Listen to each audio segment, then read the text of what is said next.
My name is Krystyna Hutchinson. I am a stand-up comedian from New York City. I co-host Guys We Fuck, the anti-slut-shaming podcast, and I just got off stage at the Asbury Comedy and Podcast Festival, and it was a fucking hoot. What else do you want me to say? Oh. Oh. I'm the Sweens. Hi. Here's my friend. What's your name? The Sweens. What's your name? I'm Mike, but they call me the Sweens. This is Mike, but they call him the Sweens. Why? The Sweens. What does that mean? My last name is Sweeney. Shit, I gave my alias away. And the Sweens. But is there some truth to being a comedian having some form of mental illness? Do you have anxiety or ADD or depression? Sorry for the question right off the bat, but it's just a comedy question I like to ask. No. No, I have anxiety, but not like life-ruining. Like Xanax sometimes before sets? No. Oh, no. Why, do you do that, Sweens? I mean, I dabbled before a little bit, but not like hardcore. Is every comedian you've interviewed so far like either schizophrenic or a heroin addict? What the hell? No, it's just a question I like to ask because I'm starting stand-up and I get nervous as shit. Actually, I have a mom who's bipolar, so when I was a kid, I was like, be happy, Mom. So that's where that came from. I don't have a mental illness. I do have anxiety a little bit, for sure. So I guess I do have a mental illness. Oh, man. But yeah, my mom was probably one of the deciding factors in becoming a comedian. And how could any guy get any girl that he wants? Wow, that is a vague-ass question. But there's a lot of things. There's a lot of things they could do. But I think the most important is to be kind, be honest, and have a sense of humor. And if a woman finds you sexually attractive, could you still somehow fail over time with her? Like, what are the keys of keeping a woman happy? Like, communication is key, I would say. Yeah, well, you should keep, both people should be, the woman should be keeping the man happy, the man should be the woman happy, but first things first, you got to keep yourself happy. Because if you're not happy, no girl or guy is going to make you happy. Does it, sorry for cutting you off. Are you just going to eventually take it out on them and blame everything on them, and they're going to leave you after you have 5 kids and 3 cars? Does it pay yourself to be yourself with a woman? Like, my friends, when I go on a date, they're like, yeah, be yourself, but don't be yourself.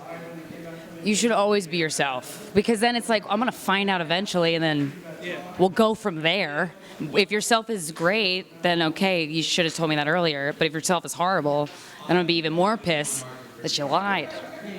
Would you sleep with a guy who was anxious or had anxiety? Like, I feel like girls like a laid-back, like, bro type of guy, not someone who's, like, in your face and shit. I don't like bros, but yeah, I would sleep with someone who has anxiety. I don't discriminate with that. Your own kind. Yeah, exactly. I'd be a huge hypocrite. And what is the weirdest Tinder or Bumble story you had before you were in a relationship? I've never done those. OkCupid is the only thing I've ever done, because I've been with my boyfriend for 5 years. So I went right over that Tinder bubble. And I just want to say, my friend's a firefighter, and I showed him your Yeah. I researched you before this. You did your research, but all you got from it was, oh, you suck my friend's dick, he's a firefighter. All right, I got a question. The shit you talk about in your podcast, say if I was to talk about stuff like that, I feel like I would never get laid. Not that I get laid anyway, but I'm saying, like, for you to talk about it, I feel like guys will want to fuck you more, but if a guy talked about stuff like that, no girl would want to fuck him. I think that's a lie. Here's the problem. When guys do talk about stuff like that, a lot of times, not all the time, they try to be like, oh, fuck this chick. No girl wants to fucking hear that. We want to hear your honest assessment, even if it is mean, but we can tell when you're being fucking trying to be cool, and that's the pussy dryer. And do you consider yourself a feminist, and do you think that there's women who listen to your podcast and like, you're fucking disgusting? Like, do you have a lot of haters? Yes and yes. We got anything else? You want to talk about anything else, or I don't want to like. What do you say to a girl when you want to pick her up? Sup, babe? Check out my podcast. Does that work? Because I feel like it doesn't. No. I honestly, I'm terrible with women. That's why I asked you about women questions and what do you your podcast. Enjoy?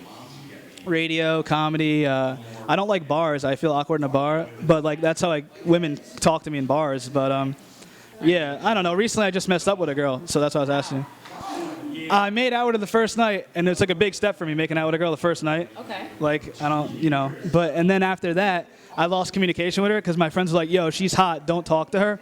So like I played it cool, like I was cool, and I never communicated properly or asked her out because I was nervous too. But at least you knew. Yeah. What you didn't want. And then I recently asked her out, and she politely rejected me. Oh, at least she was polite. She liked me at first. oh, that's great. And then you blew it because I'm fucked if she watches this.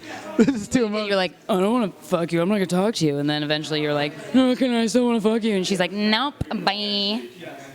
She'd be good on the podcast and radio. Yeah, cool. No, you. Oh, yeah.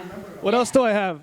I still want to come interview porn stars with me at the porn convention this year. Oh, I would love to. I'm dead serious. I'll reach out to you. Porn stars are so cool. That's all I got on that. Okay.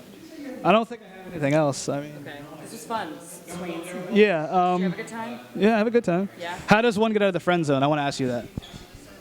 You have a pod. Let's keep in mind she has a podcast. It's talking about all the guys she's fucked and it gives relationship details. So I'm asking a bunch of stuff.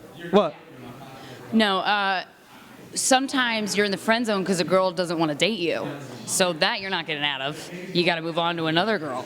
And then if she the friend zone is, I don't think it's often used as a defense mechanism. I think it's because they just want to be your friend. Because, like, I want to be guys' friends, and then they're mad that it's nothing more, and then they're like, fuck you. But I'm like, no, but I really like you. I want to be your friend. And we really mean it. So if a girl friend zones you, it seems like she wants to be your friend, and that's a good thing. Be your fucking friend. Just because you're not going to fuck her doesn't mean you can't be your friend. Is there any way to get out of the friend zone? Turn into someone else? If LeBron came back 3-1, I feel like someone could get out of the friend zone. I feel like he'd still be a piece of shit or not a piece of shit. I don't know how LeBron is off the court. Okay. And what are your keys to? I'll wrap it up. What are your keys to success in comedy and podcasts? Like, how do you maintain to pay the bills, and how do you like reach your passions and goals and stuff like that, and like take it to the next level? You know how like you probably started out in a shitty stand-up place, open mic night, and how do you progress as a performer and entertainer? Consistency, taking rejection as fuel to make you want to do better all the time, and doing what you think is funny. And can I get a picture with you? Sure. Can you take a picture? What if I was like, no? I'd probably just try to steal it anyway. And also, this is Keep It Basement Radio, Keep It Basement podcast. Anything else you want to say? I'll just keep annoying you. No. Can we get you on a podcast or radio show? Can I call you up one time and ask you questions about life?